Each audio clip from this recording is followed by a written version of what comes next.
Pod vrcholmi tatranských štítov dnes odštartovalo najväčšie Nordic Walking podujatie na Slovensku. Na Štrbskom plese sa koná svetový pohár za účasti pretekárov z 8 krajín. Špeciálnu kategóriu tvoria znevýhodnení športovci.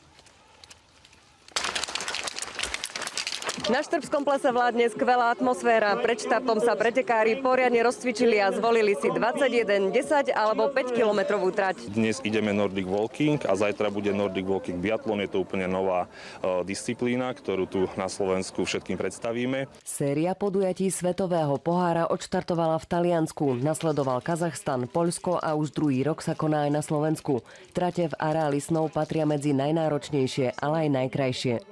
Preteky sú dobre zorganizované, prekrásny je terén, aj výhľady. Nordic Walking je šport pre všetkých. Najmladší účastník pretekov má len 5 rokov a najstarší po 70-ke.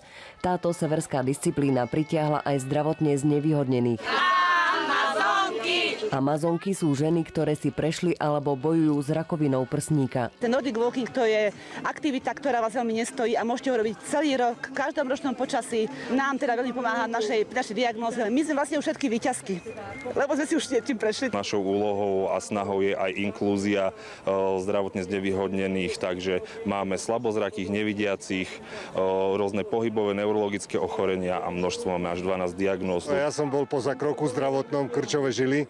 A primár, ktorý mi to robil, mi odporúčal hneď sa pustiť paličky. Na 21-kilometrovej trati prišiel Jozef do cieľa ako prvý Slovák. Urobil som všetko preto, aby tá trať nebola pre mňa extrémne náročná. Čiže tréning, pravidelnosť. Sú to ľudia, ktorí to robia ako profesionálny šport, ako doplnok, ako relax, rôzne spôsob rehabilitácie alebo liečby. Aj to hlavne nenáročné. Kdekoľvek ste, zoberiete palicu a môžete ísť. Zo Štrbského plesa Miriam Hozová, RTVS.